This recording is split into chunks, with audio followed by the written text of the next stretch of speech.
distance. And he returns it up just shy of the 20 to the 19-yard line. Under review. They'll go again here from the 10-yard line on 2nd and goal. And play is stopped here. Timeout. It's the defense calling the timeout here.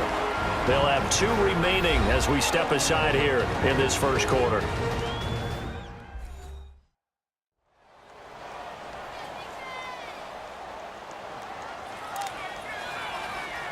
After review of the play, the ruling on the field is reversed.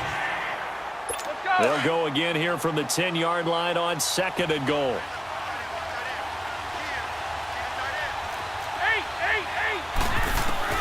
Following the fumble recovery, it's Roethlisberger. His pass caught at the 4. They'll wind up getting 7 on the completion, but they'll still be faced now with a 3rd and goal situation. That was a nicely run slant route, and what the receiver's trying to do is make the defender think he's going upfield for a deeper route and then breaks it off, usually after about 3 to 4 steps, and cuts towards the middle of the field. And now back with Charles Davis, Brandon Gaudin. It's Steeler football to begin quarter number 2, and they'll come up looking to keep this drive moving. On 3rd and goal, Roethlisberger to the back of the end zone, but too high. Over everybody and incomplete. I tell you, Brandon, this defense is playing with some confidence. Haven't allowed a point yet. Flying to the football. I'm telling you, it's almost 11 to the ball on every snap.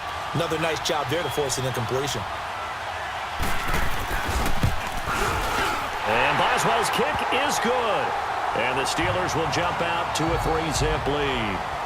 So still no touchdowns in the first half, but we do have some action on the scoreboard with the field goal. So maybe now the mentality changes in this game, because anytime you can get to the red zone, and if you don't come away with 6 points, you feel like it's a disappointment.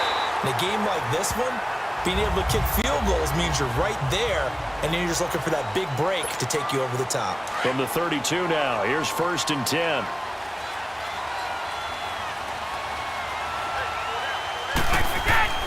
Now a play fake here on 1st down. And he's got the hook up here. It's Kyle Rudolph. And he'll be taken down, but not before they work it across midfield. 23 yards on the play. The goal for any offense versus his own defense, find the holes where guys are available and put the ball on the receiver before any defender can step up and fill it. They did it well there. Perfectly executed. This is caught inside the 15. And they move this all the way down to the 9. They give them a gain of 37. Well, there it is, partner. Brady to Gronk, their first connection of the game. You think those two often in sync? I don't think there's any question about it. And look, we know Gronk has a whole lot of fun, but he's deadly serious about his football, as is Tom Brady. 2 great competitors, 2 fantastic players. He'll get it up the middle, and he maneuvers his way down to the 3-yard line. A nice pickup of 6 there to get him closer to the end zone, and it'll be 2nd and goal. On 2nd down, here's Brady. And now a fumble. Brady loses the football. 2 minutes to go here in the first half. We'll come back here right after this. We remind you that coming up at halftime, we'll take you to Orlando and Jonathan Coachman. Coach will have highlights and analysis of this first half, one that's featured no touchdowns as of yet on either side. So his job's a little bit easier for this halftime. Need to give the coach some highlights here. Yes, we do. Now the Steelers put a stop to the action with a timeout defensively. It's just their first, so they'll have 2 remaining here before we get to halftime. And Bullock will put this one through, and that will tie us at 3-3.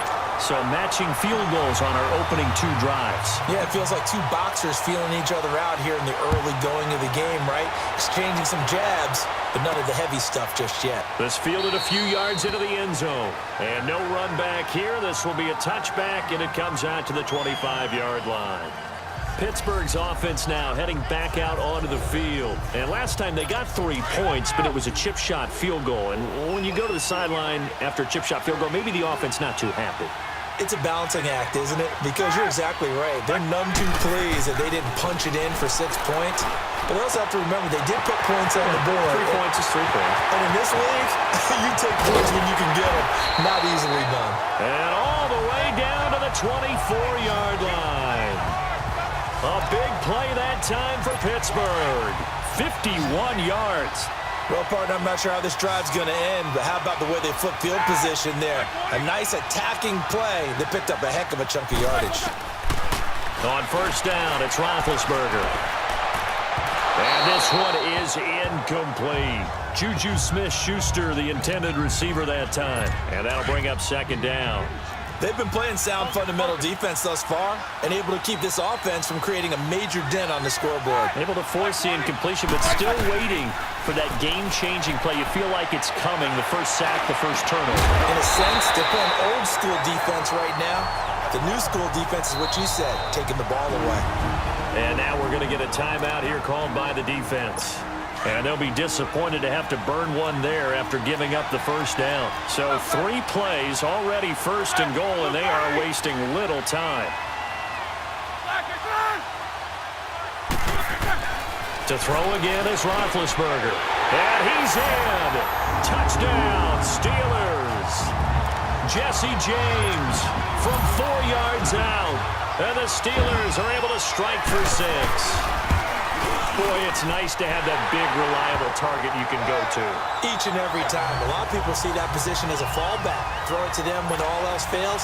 Not at all. This guy can make plays, and that's exactly what he just did. Yeah, play here for a touchdown. That'll be taken in the end zone. And he'll be brought down at the 23, make it the 24-yard line. And now back out comes the offense. And they had 3 points last time, but they didn't want 3 points because they were well within range of scoring a touchdown. We'll see if they can do better now. I'm with you on that one. Let's just go ahead and be frank about the whole thing. The only one. And that's caught inside the 35. A big play there just before halftime. 45 yards. I've got to make sure that I don't take Tom Brady's greatness for granted, that we make it routine. How about that throw right there? Yeah. Another great completion. And you know one area where he honed his throwing? He was a catcher in high school. He was actually drafted by the Expos in 19... And he will take it in for the touchdown. Julio Jones, 31 yards. And his guys are an extra point away from tying this thing up. And a little time left on the clock, so on the other side, they're thinking, gosh, we'd like to get that lead right back. Yeah, thanks for pointing that out. Here I am going ahead and tapping out the first half. Well, there's still time. They've got to make a decision about what they want to do on the kickoff, where they want to let their return guy touch it. Pretty clean and simple there. Just 2 plays. The long pass resulting in the touchdown on play number 2. That's fielded in the end zone. And no run back here. This will be a touchback, and it comes out to the 25-yard line.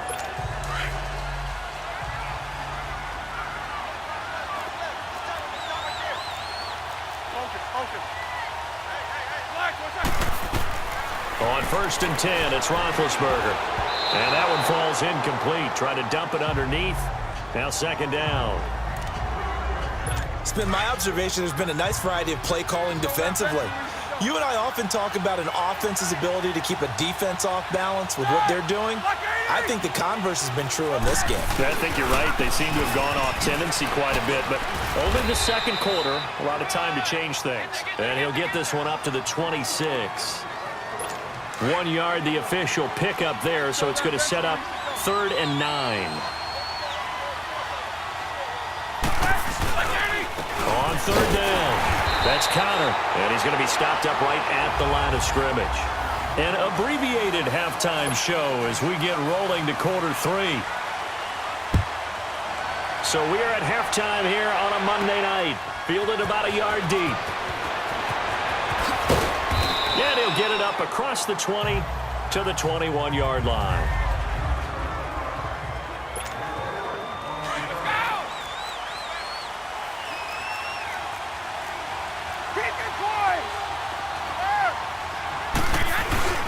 Second half begins with a run from Miller.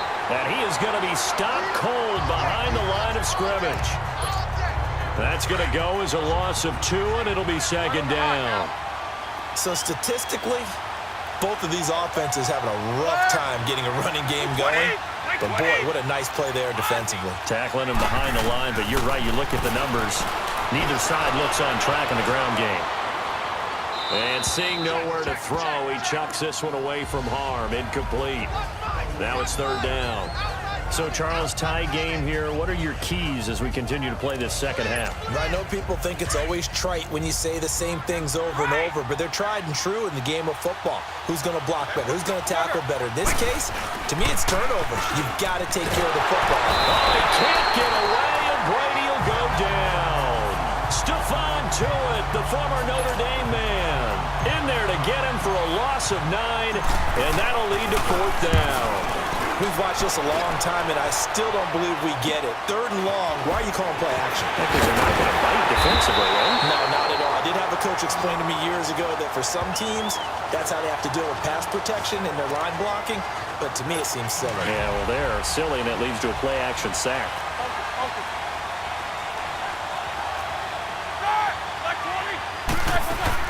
They'll run it now out of the gun.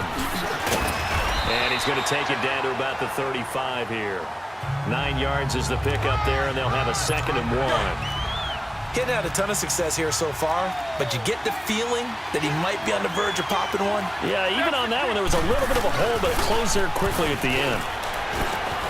Got his man complete over the middle. That's James. Roethlisberger to his big target, James. All 6-7 of him for a Steeler first down. That's a good-looking play to me. The big tight end on a crossing route coming underneath. Sometimes he can gain some serious momentum going forward, can he? Yeah, he can indeed, and pretty well executed there. Under pressure, and down he goes. They sack him back at the 36. Dante Hightower in there to bury him for a loss of 11. Sometimes I watch games and wonder why they use play fakes on certain passing situations because it's not going to fool anyone. I don't know if that was the case here, but the end result was the same. No one fooled. The quarterback was hit. Now, meanwhile, here's a 2nd down throw that's knocked away and incomplete. A pretty good coverage there, and both of these defenses, they've had good coverage throughout this one. No doubt about it, and in today's NFL, where we're used to a bit more scoring. Got his man, it's caught for a Steelers touchdown. In for the score, and the Steelers are going to take the lead. And he's a little bit on the shorter side as a receiver. Maybe sometimes for the defense, tough to find the little guys, right? Yeah, sometimes they get lost in the traffic, but usually what it means is that rather than just winning with height or even speed, they use their quickness to find a way to get open. Well, tall, short, wide, skinny, whatever, there it results in a touchdown. Spinning away. And good starting field position. He'll get this one all the way up to about the 35-yard line. And here now the offense heading back out there. And on the last go-around, they really couldn't get anything going. They had to punt from deep inside their own territory, which means they're going to lose the field position battle as a general rule. What they're looking for now is a little more consistency. Move the ball at least a few. That's caught inside the 20. And now they are knocking on the door inside pit.